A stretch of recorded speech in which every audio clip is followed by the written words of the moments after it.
So my name's John O'Brien. I come from a company called Australian Cleantech and Cleantech. We work both in Australia and China and North Asia.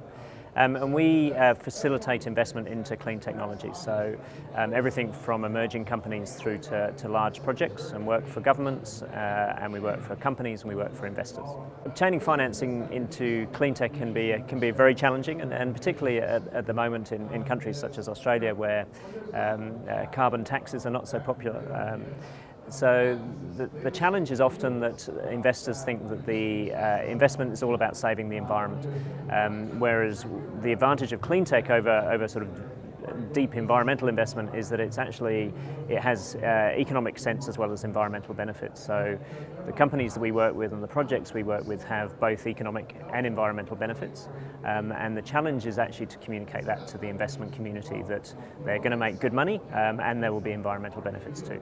Investors and financiers have very clear mandates on what they need to do, and understanding what those mandates are and what their drivers are, and when they have limited partners giving them money, what they've been asked to do, is really important, because most investors every investor cannot invest in everything.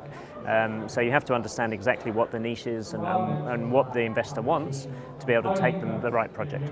It's completely different. So we work across this investment cycle. We work with companies that have just come out of the shed with a great invention, and they think, right, I'm going to take it to the world. And the challenge of that to a big company wanting to build a big wind farm or do LED light replacements is very different. There's three areas we work in across that chain. So one is the emerging companies.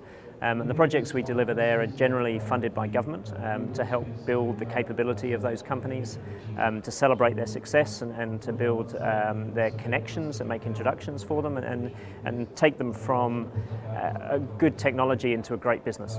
So making that first step.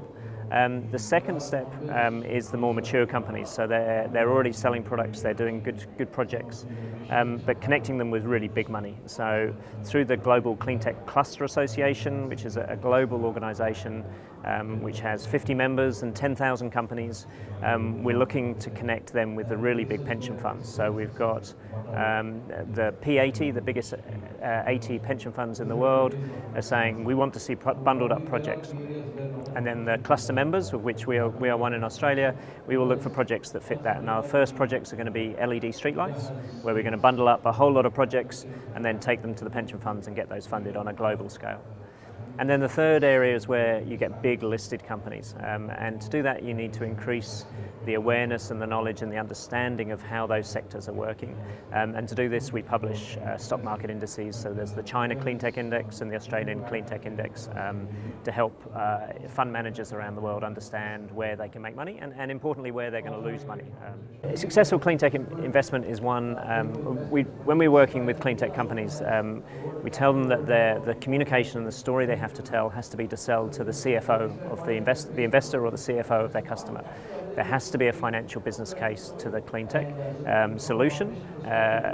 They can sell the story to the sustainability manager, and that's great, but it's not going to get bought and it's not going to get invested in unless it has a sound financial business case. So the cleantech solutions that are successful solve both of those problems. They lead with the finance, it's more efficient, it saves people money, and it has environmental benefits. Where partnership's really important in that is that often you need to have different business models. So it can't just be selling into the same channels, into say the water industry in Singapore, the PUB. It needs to actually come with a slightly different business model. So you often need a finance partner and a technology partner and a channel partner to be able to create a full solution for the end customer. So the partnership in that is critical. It's a great event. There's people from all over the world. A very, very international event, and it's been great to be here.